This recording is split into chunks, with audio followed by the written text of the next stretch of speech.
नमस्कार, स्वागत है आप सभी का। मैं हूं आपके साथ सपना नौवार। शुरुआत करते हैं बुलेटिन की। शारदीय नवरात्र और विजयदशमी पर्व के उपलक्ष्य में लगातार 4 दिन अनुष्ठानिक कार्यक्रमों में व्यस्त रहने के बावजूद आराम करने की बजाय मुख्यमंत्री योगी आदित्यनाथ ने शुक्रवार सुबह जन समस्याओं के निस्तारण को प्राथमिकता दी। उन्होंने गोरखनाथ मंदिर में जनता दर्शन का आयोजन किया, लोगों से मुलाकात की, उनकी समस्याएं सुनी और निस्तारण के लिए अधिकारियों को जरूरी निर्देश दिए। जनता दर्शन में मुख्यमंत्री ने अधिकारियों से कहा कि नागरिकों के जीवन में खुशहाली लाना सरकार का संकल्प है, इसीलिए जन समस्याओं के निस्तारण को प्राथमिकता दें। शुक्रवार सुबह गोरखनाथ मंदिर में जनता दर्शन के दौरान मुख्यमंत्री ने करीब 200 लोगों से मुलाकात की। मंदिर परिसर के महंत दिग्विजयनाथ स्मृति भवन के सामने कुर्सियों पर बिठाए गए लोगों तक वह खुद भी पहुंचे और एक एक करके सबकी समस्याएं सुनी। सबके प्रार्थना पत्रों को संबंधित अधिकारियों को संदर्भित करते हुए त्वरित और संतुष्टिपरक निस्तारण का निर्देश देने के साथ लोगों को भरोसा दिलाया कि सरकार हर पीड़ित की समस्या का समाधान कराने के लिए संकल्पित है। इस दौरान उन्होंने अफसरों को हिदायत दी कि किसी की जमीन पर अवैध कब्जा करने वाले कमजोरों को उजाड़ने वाले किसी भी सूरत में बख्शे न जाएं।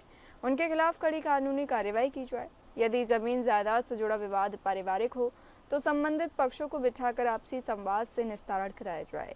राजस्व पुलिस से जुड़े मामलों को मुख्यमंत्री ने पूरी पारदर्शिता व निष्पक्षता के साथ निस्तारित करने का निर्देश देते हुए कहा कि किसी के साथ भी नाइंसाफी नहीं होनी चाहिए। हर पीड़ित के साथ संवेदनशील व्यवहार अपनाते हुए उनकी मदद की जाए। उन्होंने ये भी कहा कि जो लोग किन्हीं कारणों से सरकार की योजनाओं के लाभ से वंचित हैं, उन्हें इसका लाभ जरूर दिलाएं। मुख्यमंत्री के समक्ष जनता दर्शन में हर बार की भांति इस बार भी कई लोग इलाज के लिए आर्थिक सहायता की गुहार लेकर पहुंचे थे। सीएम योगी ने उन्हें आश्वस्त किया कि सरकार इलाज के लिए भरपूर मदद करेगी। उनके प्रार्थना पत्रों को अधिकारियों के हस्तगत करते हुए मुख्यमंत्री ने निर्देश दिया कि इलाज से जुड़ी एस्टीमेट की प्रक्रिया को जल्द से जल्द पूर्ण करा शासन में उपलब्ध कराया जाए। जनता दर्शन में कुछ महिलाएं अपने बच्चों के साथ आई थी। मुख्यमंत्री ने इन बच्चों को खूब पढ़ने के लिए प्रेरित किया और चॉकलेट गिफ्ट करते हुए प्यार और आशीर्वाद दिया।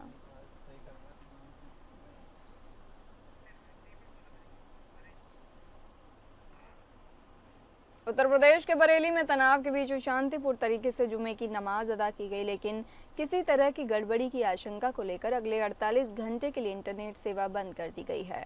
शुक्रवार को जुमे की नमाज को लेकर प्रशासन ने यह कदम उठाया। 2 अक्टूबर दोपहर 3 बजे से 4 अक्टूबर 3 बजे तक इंटरनेट बंद रहेगा। इस बाबत गृह सचिव गौरव दयाल ने आदेश जारी किया है। जानकारी के मुताबिक बरेली में बवाल की आशंका के चलते mobile internet data service, SMS सेवाएं और ब्रॉडबैंड सेवाएं बंद कर दी गई हैं। इसका मकसद अफवाहों को फैलने से रोकना है। बीते जुमे को सोशल मीडिया के जरिए भीड़ जमा की गई थी और फिर हिंसा भड़काई गई थी, इसलिए पुलिस प्रशासन इस बार पहले से हाई अलर्ट पर है। सोशल मीडिया के जरिए अफवाहों और सांप्रदायिक तनाव फैलने की आशंका के चलते यह फैसला लिया गया है। गृह विभाग के सचिव गौरव दयाल ने अपने आदेश में कहा कि फेसबुक, यूट्यूब और व्हाट्सएप जैसे प्लेटफॉर्म का दुरुपयोग किया जा सकता है, इसलिए शांति व्यवस्था बनाए रखने के लिए इंटरनेट बंद करना जरूरी है। बता दें कि बीते शुक्रवार को जुमे की नमाज के बाद बरेली जिले में बवाल हो गया था, जिसके बाद प्रशासन ने इंटरनेट सेवाएं लगभग 65 घंटों के लिए बंद कर दी थी। उस दौरान जिलेवासियों को भारी परेशानियों का सामना करना पड़ा था। अब एक बार फिर से सुरक्षा कारणों से लोगों को 48 घंटे तक बिना इंटरनेट के रहना होगा।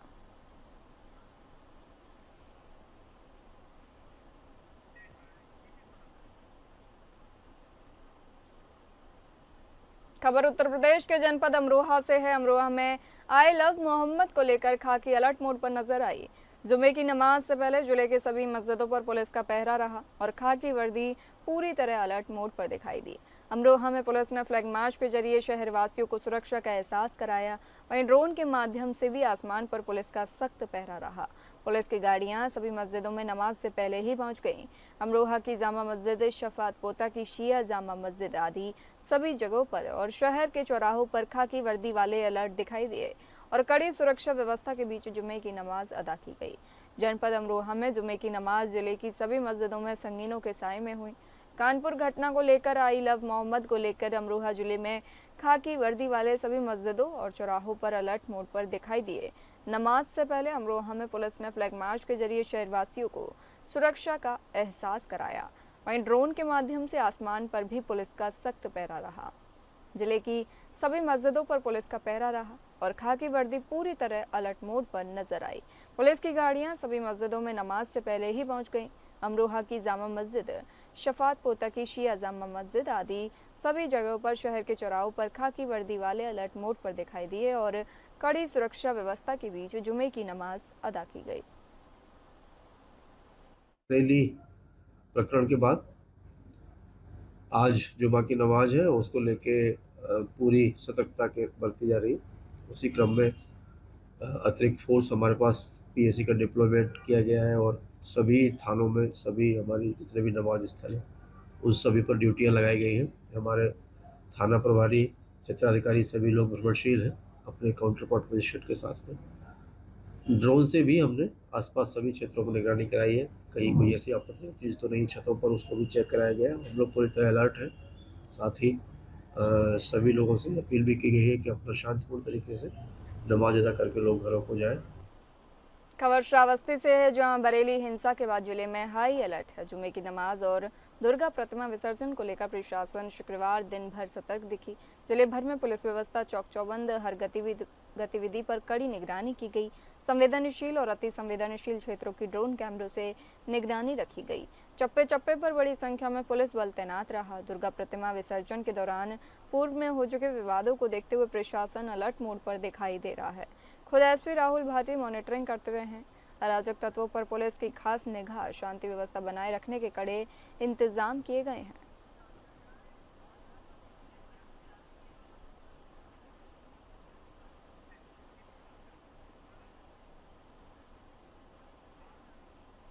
वाराणसी में एक सरकारी शिक्षक की संदिग्ध परिस्थितियों में मौत से सनसनी फैल गई। फारूक उर्दू मदरसा बादशाहबाग में शिक्षक रहे 40 वर्षीय दानिश राजा का शव उसके कमरे में खून से लथपथ पाया गया। दीवारों और फर्श पर खून के धब्बे बिखरे पड़े थे। शव पर धारदार हथियार से वार के कई निशान मिले, जिससे हत्या की आशंका प्रबल हो गई है। जानकारी के मुताबिक घटना के समय मृतक का परिवार घर के दूसरे हिस्से में सो रहा था। दानिश अपनी पत्नी और 2 छोटे बच्चों के साथ नीचे रहते थे, जबकि बाकी परिवारी जन ऊपर की मंजिल पर रहते थे। परिजनों का कहना है कि रात भर किसी को कोई आहट नहीं मिली। स्थानीय लोगों का आरोप है कि पत्नी को रात में ही पति की मौत की जानकारी हो गई थी, लेकिन उसने किसी को सूचना नहीं दी। सुबह पुलिस मौके पर पहुंची और पूछताछ के दौरान पत्नी के जवाब टाल मटोल भरे लगे, जिससे संदेह और गहरा गया। पुलिस ने घर के आसपास लगे सीसीटीवी कैमरों की फुटेज खंगाली, लेकिन किसी संदिग्ध के आने जाने की तस्वीर सामने नहीं आई। इससे घटना और भी रहस्यमयी हो गई है। फिलहाल सिगरा थाना पुलिस मामले की जांच कर रही है। शुरुआती तौर पर इसे संदिग्ध परिस्थितियों में मौत दर्ज की गई, लेकिन घटनास्थल के हालात और धारदार हथियार के इस्तेमाल को देखते हुए हत्या की आशंका से इनकार नहीं किया जा रहा।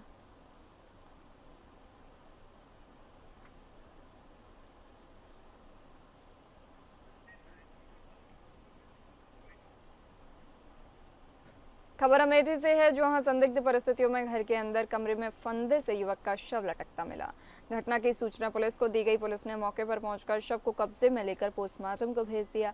पीड़ित परिजनों ने गांव के ही एक युवक पर गंभीर आरोप लगाए। परिजनों का आरोप है कि कुछ दिन पहले हुए विवाद के दौरान मारपीट कर हत्या की धमकी दी गई थी। पुलिस ने शव को कब्जे में लेकर मामले में कार्रवाई की जा रही है।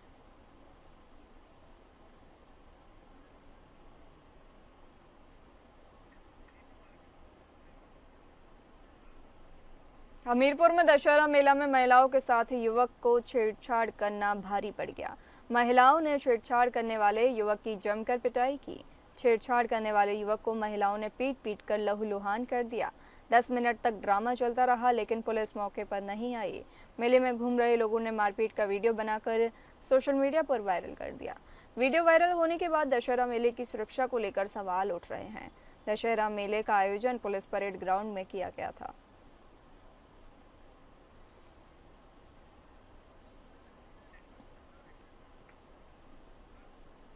खबर लखनऊ से है, जहां महानगर स्थित मिडलैंड अस्पताल के पास हादसा हो गया। एक तेज रफ्तार फॉर्च्यूनर ने निजी स्कूल की वैन में टक्कर मार दी। लोगों ने फॉर्च्यूनर को रोककर चालक को पकड़ लिया। हादसे के समय 9 बच्चियां वैन में बैठी थीं।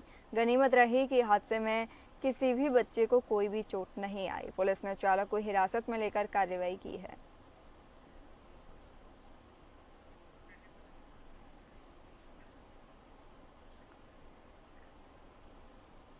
खबर लखनऊ से है, जहां महानगर स्थित मिडलैंड अस्पताल के पास हादसा हो गया। एक तेज रफ्तार फॉर्च्यूनर ने निजी स्कूल की वैन में टक्कर मार दी।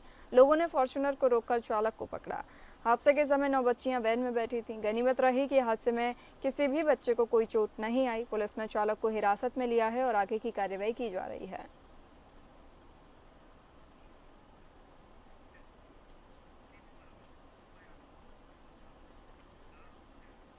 यूपी के महोबा जिले में दुर्गा प्रतिमा विसर्जन के दौरान नशे में धुत युवक की नदी में डूबकर मौत हो जाने से हड़कंप मच गया। घटना की सूचना मिलते ही एसडीएम, सीओ सहित भारी पुलिस बल मौके पर पहुंच गया और स्थानीय गोताखोरों की मदद से युवक को रेस्क्यू कर नदी से बाहर निकाला। चेत अवस्था में इलाज के लिए सीएचसी पनवाड़ी ले जाया गया, जहां तैनात डॉक्टर ने उसे देखते ही मृत घोषित कर दिया। युवक की मौत से परिजनों में कोहराम मच गया। पुलिस ने मृतक के शव का पंचनामा भरकर पोस्टमार्टम को भेज अग्रिम कार्रवाई शुरू कर दी है।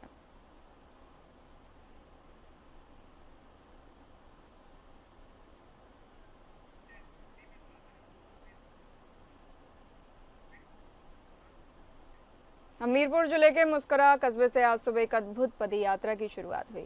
कालिका माता मंदिर के महंत आत्माराम शास्त्री ने गौ रक्षा हेतु एक लंबी और अनोखी पद यात्रा का बीड़ा उठाया। पद यात्रा की शुरुआत कस्बे के मां कालिका देवी मंदिर से हुई। महंत ने अपने दोनों हाथों में दिए रख अपने घुटने टेकते हुए उड़ीसा राज्य के जगन्नाथपुरी धाम के लिए यात्रा की शुरुआत की। घुटने टेककर चलते हुए महंत के साथ कालिका देवी मंदिर समिति के सदस्य और कस्बे के तमाम लोगों ने यात्रा में हिस्सा लिया।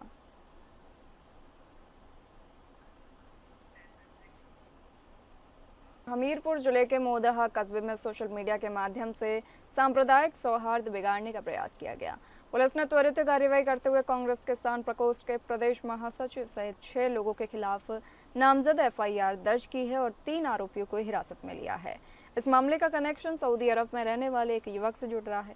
थाना बिवार के हिमौली गांव निवासी मोहम्मद सैफ, जो वर्तमान में सऊदी अरब में रह रहा है, उसने व्हाट्सएप पर एक स्टेटस लगाकर लोगों को एक जगह इकट्ठा होने की अपील की थी। इस स्टेटस को स्थानीय लोगों ने एक दूसरे को साझा किया, जिससे बड़ा चौराहा पर भीड़ जमा करने की कोशिश की गई। पुलिस की सक्रियता से ये योजना विफल हो गई। पुलिस ने बताया कि मोहम्मद सैफ द्वारा लगाए गए सांप्रदायिक सौहार्द बिगाड़ने वाले स्टेटस को स्थानीय लोग शेयर कर रहे हैं। इसके चलते बड़ा चौराहा पानी की टंकी के पास भीड़ जमा हो रही थी। सूचना मिलते ही पुलिस टीम मौके पर पहुंची। उप निरीक्षक विनेश गौतम की तहरीर पर सभी 7 नामजद और कुछ अज्ञात लोगों के खिलाफ एफआईआर दर्ज की गई है। दिनांक 29/9/2025 को विभिन्न सूत्रों से थाना मौदहा को यह सूचना प्राप्त हुई कि कुछ लोग बिना परमिशन के झूठी अफवाहें फैलाकर कोई प्रोसेशन निकालने जा रहे हैं। शांति व्यवस्था के दृष्टिगत त्वरित संज्ञान लेते हुए सुसंगत धाराओं में थाना मौदहा में मुकदमा पंजीकृत करवाया गया। अग्रिम विधिक कार्रवाई की जा रही है। मुरादाबाद में महिलाओं की सुरक्षा और सशक्तिकरण के संदेश के साथ मिशन शक्ति फेज 5 के तहत खास कार्यक्रम हुआ। पुलिस लाइन से शुरू हुई रन फॉर एम्पावरमेंट दौड़ में पुलिसकर्मी और समाज की कई महिलाएं शामिल हुईं। एसएसपी सतपाल अंतिल ने reserve police lines gate number 1 से इस दौड़ की शुरुआत की।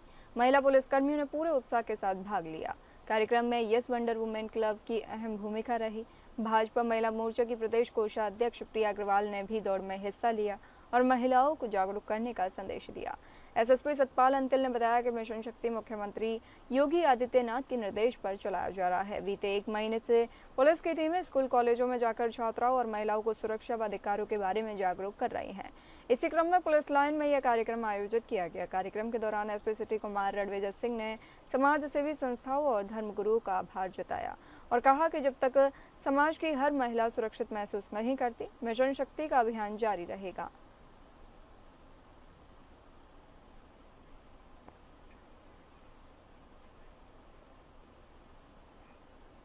बदायूं शहर के साहूकार मोहल्ले में रावण का अति प्राचीन मंदिर स्थित है। रावण के इस प्राचीन मंदिर की स्थापना पंडित बलदेव प्रसाद ने लगभग 100 वर्ष पहले की थी। पंडित बलदेव प्रसाद रावण को अत्यंत विद्वान और शिव भक्त मानते हुए उसकी पूजा किया करते थे। इस मंदिर में रावण की आदमकद प्रतिमा स्थापित है। रावण की प्रतिमा के सामने नीचे शिवलिंग स्थापित है। मंदिर के दाहिने तरफ भगवान विष्णु की प्रतिमा है। मंदिर में रावण की प्रतिमा को भगवान शिव की आराधना करते हुए स्थापित किया गया है। इसके पीछे तर्क यह है कि रावण स्वयं भगवान शिव का परम भक्त था और भगवान शिव ने उसकी आराधना से प्रसन्न होकर अनेकों वरदान दिए थे। रावण के मंदिर में पूजा करने के लिए लोग दूर दूर से आते हैं। यहाँ ऐसी मान्यता है कि जिन लोगों की शादी नहीं हो रही है वो यहाँ आकर पूजा करके मन्नत मांगे तो उनकी शादी हो जाती है।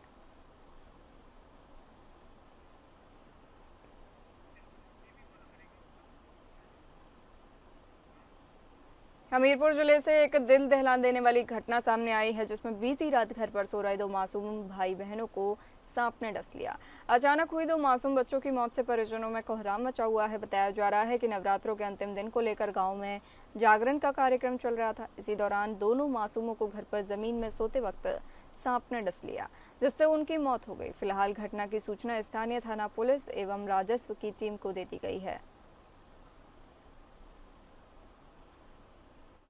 रात में वही 12-1 बजे के बीच में बच्चे लेटे थे, उनको कीड़ा ने सर्प ने काट लिया नीचे धरती में। कुछ नहीं, हम दिखाने ले गए। इसके बाद में जो है बोला कि जो है ले जाओ कहीं हमीरपुर ले जाओ, कहीं जो है कानपुर ले जाओ। हमारे पास व्यवस्था नहीं थी साधन के, लेके वहाँ से लगे अस्पताल से, सीधा ख़त्म हो गए रास्ते में। हम जो है जागरण देख रहे थे, जागरण देख बच्चे सो गए तो हम आए तो यहाँ पर पास भी हम भी लेट गए। लेटने के बाद में जो है बच्चों को जो है 12-1 बजे के बीच में जो सर्प ने काट लिया। जमीन में क्यों लेटाए थे आप? हमारे पास कुछ साधन नहीं, चारपाई टूटी है, गरीब आदमी है।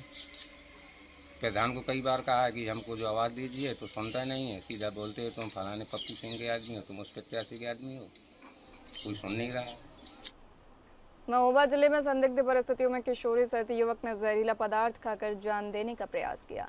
जहरीले पदार्थ के सेवन से दोनों की हालत गंभीर होने पर इलाज के लिए जिला अस्पताल में भर्ती कराया गया। हालांकि किन कारणों के चलते ये कदम उठाया गया, इसका कारण स्पष्ट नहीं हो सका, लेकिन आपस में दोनों रिश्तेदार बताए जा रहे हैं। जिला अस्पताल में प्राथमिक उपचार के बाद दोनों की हालत में सुधार न होने पर डॉक्टर ने हायर सेंटर के लिए रेफर किया। पुलिस मामले की जांच में जुटी है।